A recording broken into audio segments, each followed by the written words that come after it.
Well, now we are nearing the end of this, the most glamorous, glittering night of nights in the church calendar. The 7th Annual General Assembly's Faith and Theology Awards. The GAFTAs.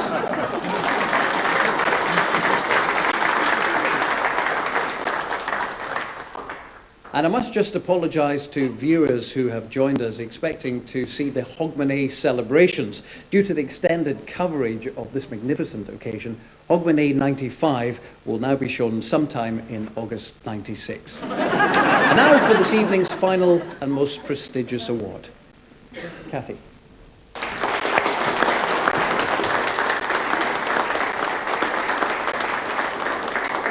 The nominations for the General Assembly Lifetime Achievement Award are Professor of Divinity and Bible Studies, Dr. Angus Clark; Overseas Missionary Aid Fundraiser, Isabel Gibson; the Very Reverend Alistair McLaren; and the Reverend I.M. Jolly. And the winner is the Reverend I.M. Jolly. Oh, no! Reverend Jolly, Reverend I.M. Jolly, please.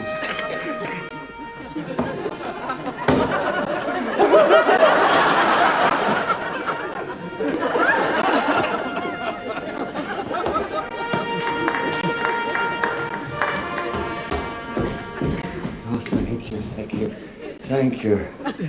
This award will be all the more special because, of course, it was voted for by a jury of my peers. As a matter of fact, I was standing between two peers when I heard the name.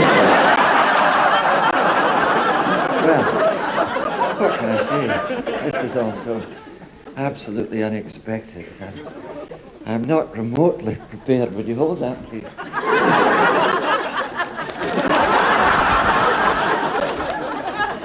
Of course, this won't be my first speech on national television, you know. I've been personally held responsible for over 40 Hogmanay last calls. The first one was way back in 1952. I remember it as if it was yesterday. I was assured, articulate, positive.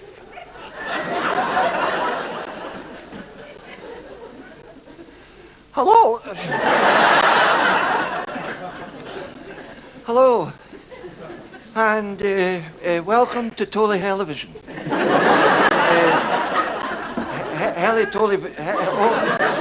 Holy Television.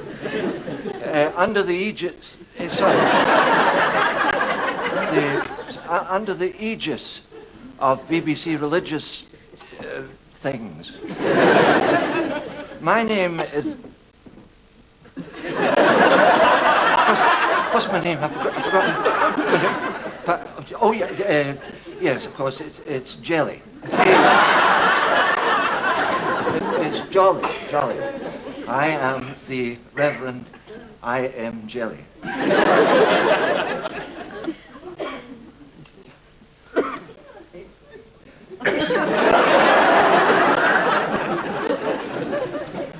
And it came to pass that a man fell among thieves, and they beat him and stripped him naked. Is it all right to say naked? Well, now, just a minute. Apparently he wasn't all that naked.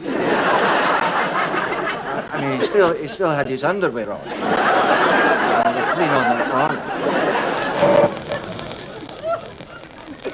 And so, of course, we can all play the Good Samaritan by approaching people lying at the side of the road in their underwear and bundling them into cheap hotel bedrooms. I've done it myself so many times. Especially when I used to wander through the red light district in Seoul. Oh.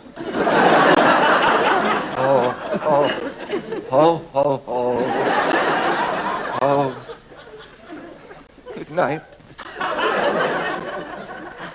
Over the next 40 years, I made a string of fantastically popular religious programs. Things like Ready, Steady, Go Forth, Jukebox jolly. Have I got pews for you? Pray watch. Yes, I suppose I became the father of Scottish religious broadcasting. Ah, I'd come such a long, long way since my early childhood days.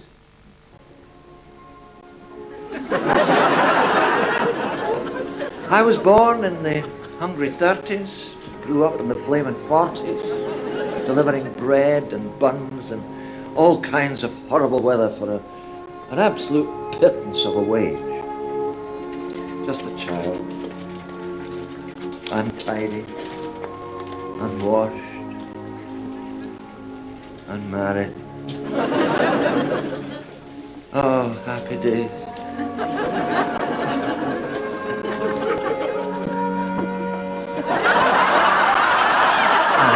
What kind of time do you call this? You realise we've been waiting for over an hour in there for that loaf? This is a very special occasion, young man. Or have you forgotten? Happy birthday to you. Happy birthday. Happy birthday, dear Ian. Happy birthday to you. Now, blow out your candles. Way! Now, make a wish. A wish? Anything you want. Well, I'm 10 years old. Going to tell me what my name is? Name? What the devil do you want with a name? Your father's never had a name. All he's ever had was initials. Your father's father only ever had initials. In fact, your father's father was in the jail that long. All he ever had was a number. But the other boys in school laugh at me because I've only got initials. Oh, do they? Oh. Well, I don't see your brothers, H.P., O.K. and R.I.P. complaining. What about my sisters? You leave B.O. and V.D. out of it.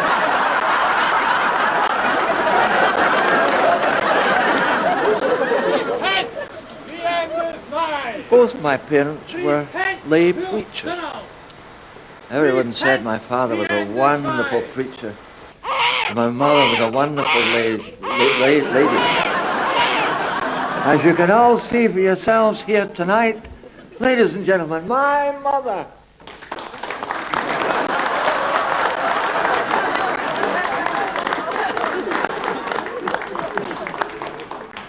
Thank you very much. I would just like to tell you, when I was having IM here, I was in labour for 3 weeks. 3 weeks I was in labour. Of course, I vote Conservative now. Yes, thank you, Mother. I don't think we need all the gory details. Oh, I'm that proud of him, It was my idea that he'd follow his father into the ministry. The dear wee soul was just speechless with joy.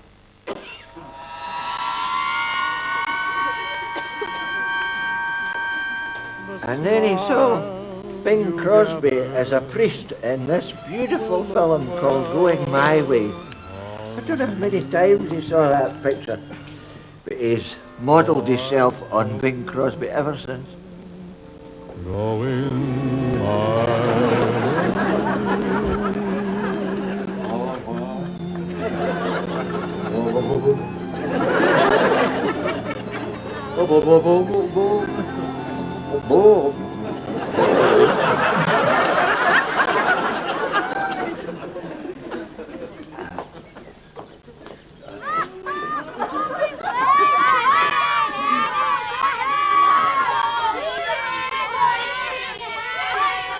Come on now, lads.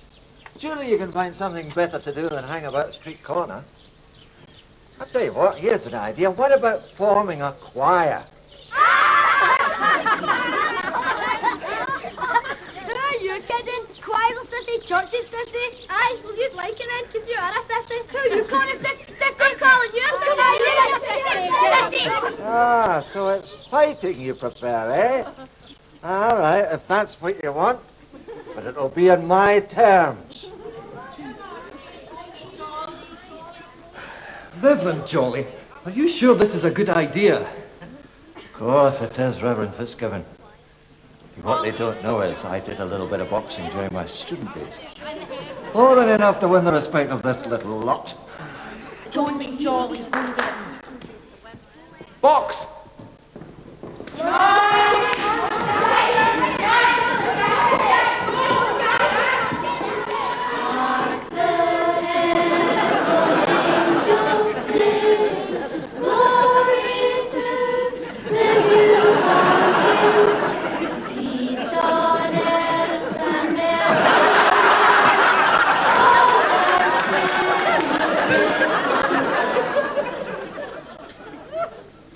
Yes, I understand perfectly, Moderator.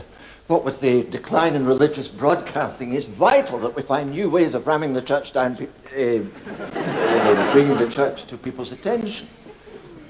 Why has it got to be me? These are the 60s, Jolly. We've got to win over the pop generation. And the only way to get the kids back into the church is to get ministers like you out. Out there, into the community. Yes, but Moderator, an island community? A Christian commune? My wife and I couldn't possibly survive on a tiny island out in the middle of nowhere. Ah. Well, of course, your wife wouldn't be going with you. Yes. When do I leave? The sooner the better. Well, that suits me. I can't wait to get out there and start preaching to my flock. Yes! Woohoo! Anybody know what's the Lord's my shepherd? No?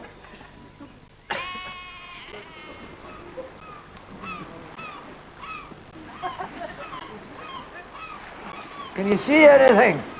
Roll call. No, I can't either.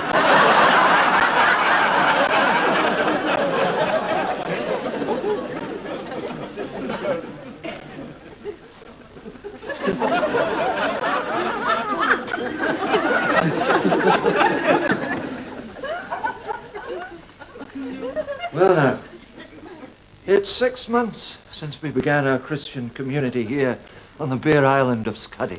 Let us pray. And let us give thanks for all that we have achieved. Reverend, stuck out here in the Atlantic, what have we achieved? How can you even ask that? What about the 60s first Gospel Rock Festival? That was a huge success. Hallelujah. Michael Rose. Hallelujah. Michael Rose about the shore. Hallelujah.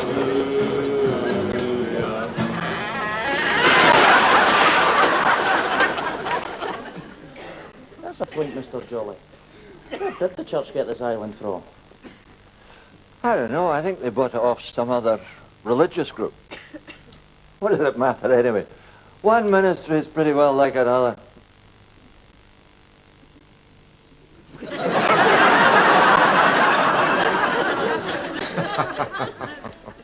Don't be ridiculous, Jolly. Of course the island's not radioactive. Whatever makes you think that? Oh, just a hunch. As you can imagine, I got a real buzz and a warm glow out of the 60s. Not to mention a real dose of radiation sickness.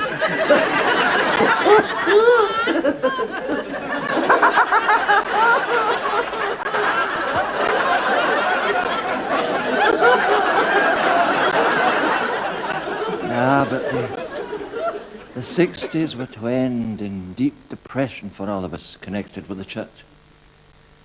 Cliff Richard lost the Eurovision Song Contest twice.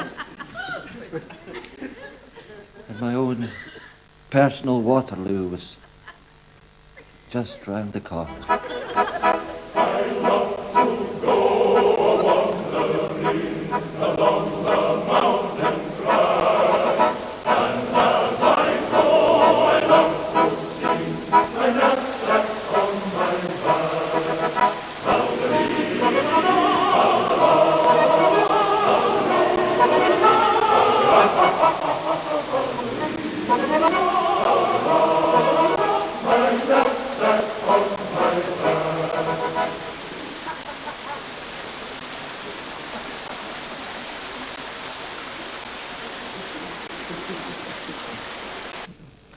Now to one of the most remarkable phenomena of Scotland in the 70s, the apparent miracle of Fruchi. Can it be true?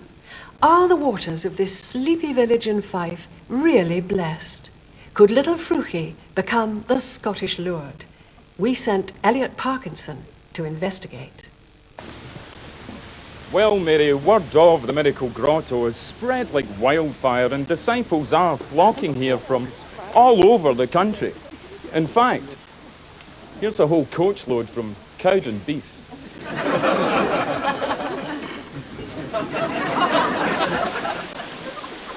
And so, here I am in the Scottish Lourdes, Fruchi in Fife.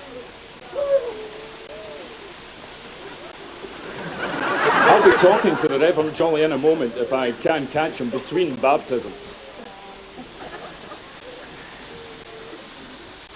Why, it's true. This water has miraculous qualities. Function with the Holy Spirit. Me next minister. Got him baptized again. Certainly, darling. Do you want ice and lemon with this time? No problem. Minister, my pal speaking in tongues. Hallelujah! Another miracle. Tongues, your man. No, it's a pure miracle. I mean, there's no doubt about it. These waters is miraculous, and everybody else is miraculous. See, look, here's a miracle, here's a miracle. See that man there? That man came here perfectly healthy. Now he can't walk. Well, since that report, we've investigated the claims of this miracle grotto, and we found that the amazing powers of the water owe less to the deity and more to the distillery, dumping waste mash and yeast upstream. We immediately confronted the Reverend I.M. Jolly with our findings. Hey, get in my pool. Where do you get your... Just a wee dog. I'm doing just a small one. That is all. And I'm telling you, that Fruchi scandal, it certainly made my wee boy sick. He's written a book, you know. He calls it Jolly the Wilderness Years. He describes how he's dabbling about with all sorts of religions, starting about all over the world.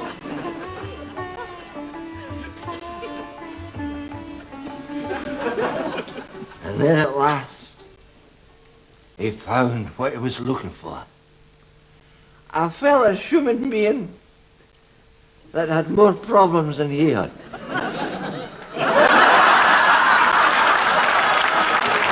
I was absolutely delighted when the Reverend Jolly turned up in the Argentine.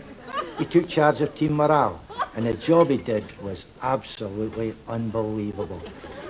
I mean, okay, the lads were naturally a bit down after the first couple of results, but until the Reverend Jolly got there, we really didn't know what misery was.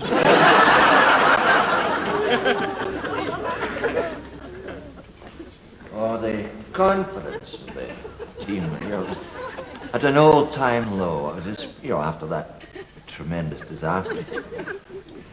So, as of yesterday, I've introduced the squad to a very strict regime of abstinence and meditation. And how did the lads take that? Oh, extremely well. Extremely well. As a matter of fact, in the early hours of this morning, half the team were caught climbing back into the hotel. Yes, they'd sneaked out to some local church to pray for guidance. I heard them complaining about how slow the service was. And you're sure they'd been out to pray? Oh, absolutely. I mean, a couple of them were still in the knees. So, what about tomorrow's big game? Well, I've told Ali that what he's got to do is to put his trust in the Saviour. You mean put his faith in the Lord? No. Put his faith in Graham Souness. Next day, absolutely tremendous. Unbelievable. Against all the odds, we beat Holland 3-2. It was a miracle, at least. That's how the people of Scotland saw it. Naturally, when we got back home, everybody wanted a piece of the Reverend Jolly.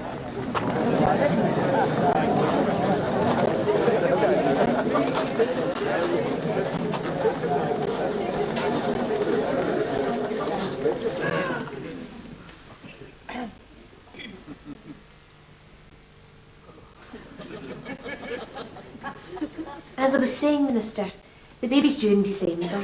And Christmas Day, actually. Isn't that terribly appropriate? What? Christmas Day. Wasn't there another baby born on Christmas Day? A long time ago? I'm sorry, I'm not with you. Jesus. The baby, yes. Oh, yes, that's right, very good. Why does everybody want to talk shop? So, what's the problem? Well, you see, we just argue all the time. What do you expect me to do about it? I mean, if you're already married, it's too late for guidance. I ought to be running a marriage avoidance clinic. When the clinic began all those years ago, little did we realize what lay ahead. The decline in family values, the fall in moral standards, 2 out of 3 marriages breaking up. And not one of them mine. With all that in mind, and with the new challenges facing the church, I've arranged a fact-finding trip to the USA. My mission?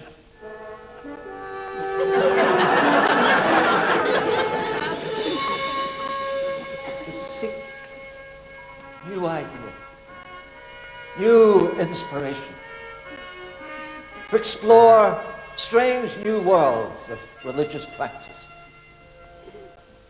to boldly go where no church has gone before.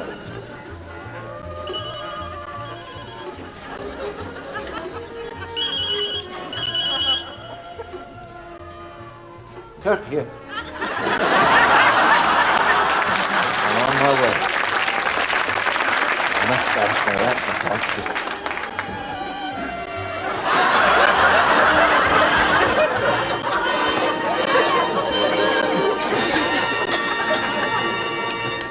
Would you like a pina colada, sir? No, I'll just use the toilet.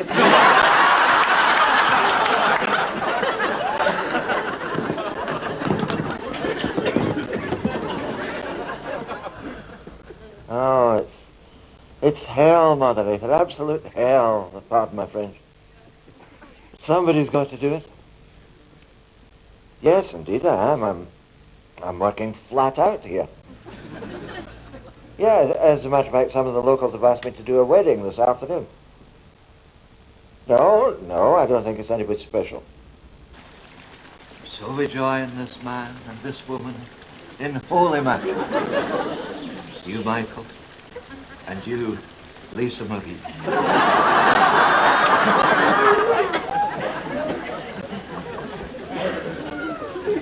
Does the best man have the ring?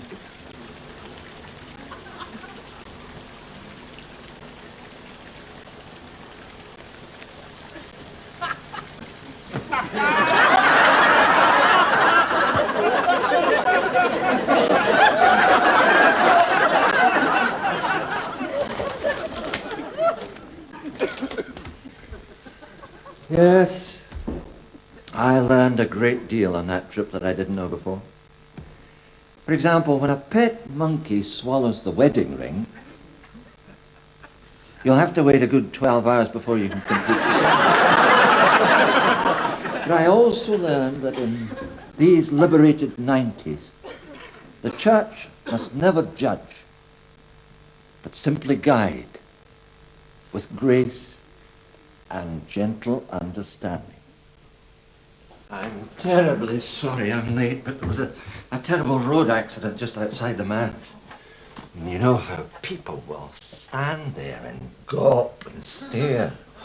I just couldn't tear myself away. Minister, my fiancée isn't here yet anyway.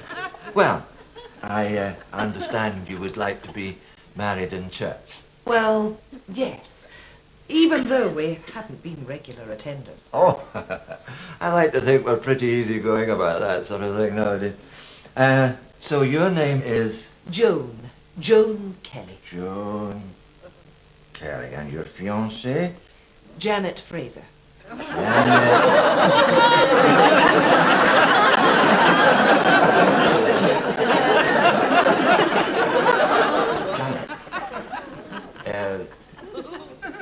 Jane.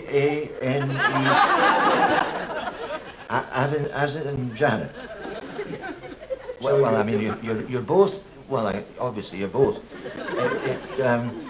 I mean, you and Janet are actually. Well, if you would just let me. Understood. No, say not another word. No, but you see. No, I mean it. Not another word. It's just. I mean, I don't misunderstand. I have no passion about this one way or another. You know, I don't have a problem. I actually, when I said the church was pretty easy going, I mean what I actually meant was you could. God, it's warm in here.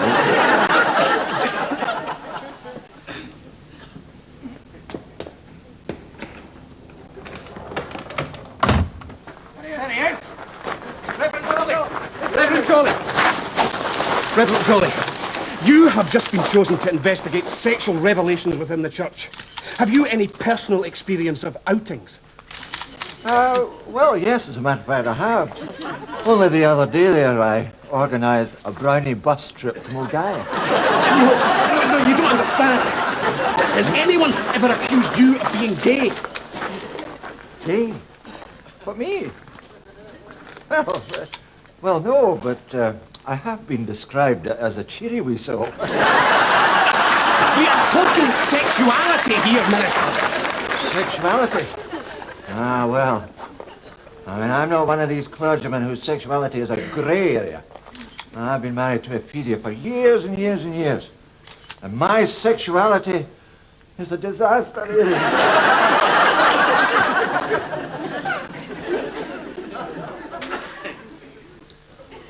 I met my first and tragically only wife, Ephesia, at the Butlins holiday camp in 1950. I was one of the famous Butlins red collars. She was a chalet maid. She mistook me for a holiday maker, and I mistook her for a chalet. And the rest, as they say, is misery. And now, if anyone has just reason why these two should not be married, let them speak now, or forever hold their peace.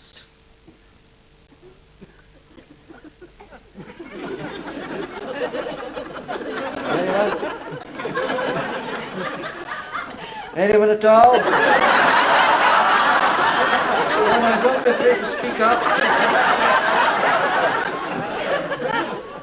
No one. No one can think of a good reason. Come on!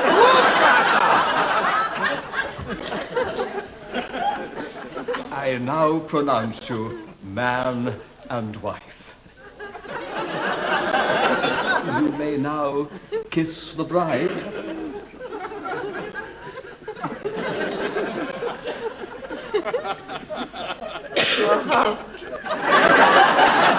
My wife, Ephesia, is the rock of my life. It is she who keeps me cheery. And I look into her eyes.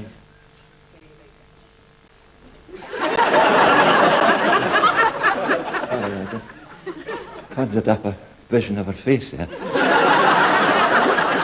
No, but honestly, I owe all this to Ephesia. If she hadn't stayed at home, sitting there waiting for me, I wouldn't have stayed out there doing all these things. Thank you.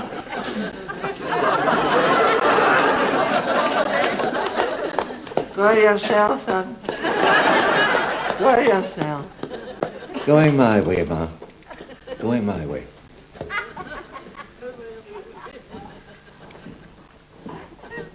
Paul. Paul? Would you be so good as to run my mother home? I have to speak to the nation.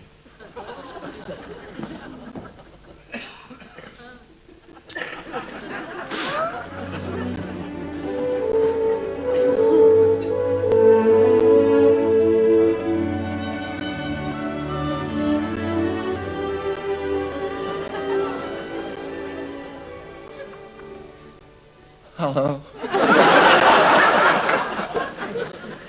I've been a wee bit depressed recently. Not that I ever show it, of course.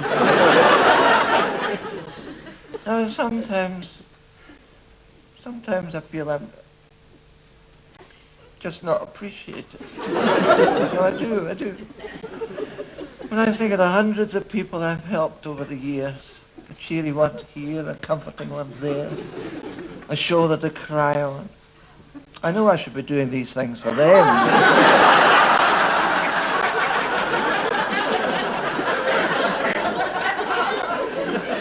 You know, there's no accounting for some people.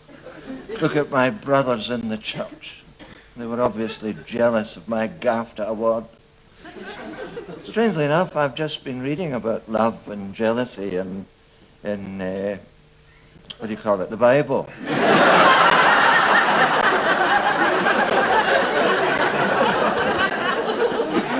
And this is a sort of up-to-date version entitled Joseph and his Armani Technicolor Anorak. And it came to pass that in the land of Canaan there lived a man called Jacob, who had many, many children. And his wife was forever complaining that it was the chemist's fault. Because he had cheated her over many years by giving her aspirin instead of the pill. And here she was, 20 years married, 17 children, and never had a single headache.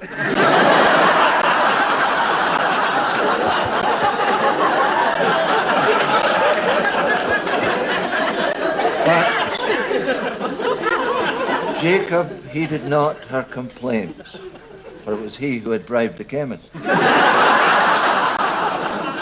Among the sons of Jacob were Reuben, Simeon, Levi, Judah, Joseph, Jimmy, Shuey, and Gaza.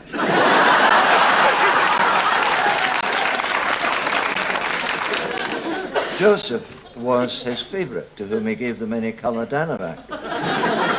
It was a sort of reddish, yellowish, blackish colour, a wee bit like the part at Thistlescrow.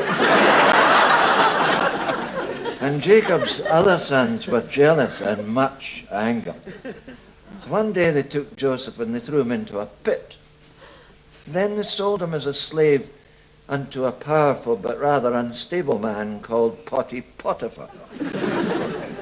In the meantime, the brothers soaked Joseph's coat in buckfast. And they brought it unto their father, saying, "See, our brother became bloated and fell down a well."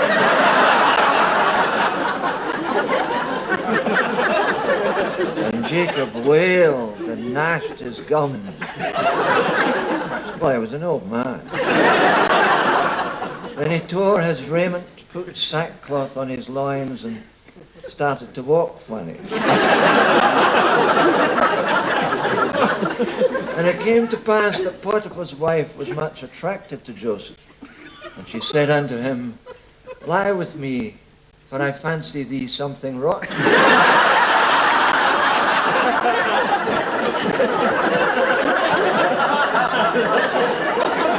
But Joseph rejected her, saying, I cannot winch thee. For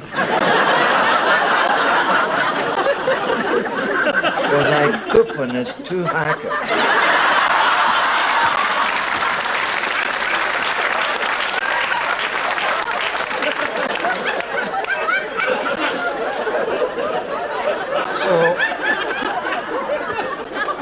So Potiphar's wife had him thrown into prison. And in prison he learned to interpret dreams. And the prison governor, hearing of this, said unto him, Last night I dreamed that I went up into the attic of my house, and there found a wasp's bite. Pray, tell me its meaning. And Joseph said unto him, Thy dream is meaningless, for everyone knows a wasp can't go about.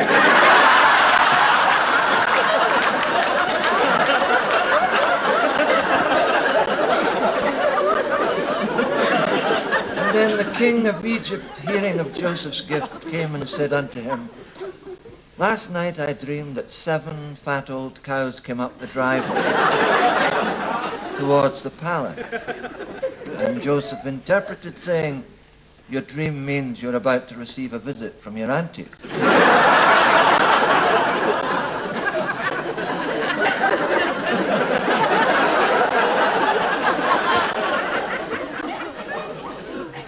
Isn't that strange? I had a dream like that last night. I saw this great fat cow staggering out of the manse. It had mad cow disease and it was trying to get into my car. Oh my God. I forgot I had to drive Ephesia to see her psychiatrist. Good night.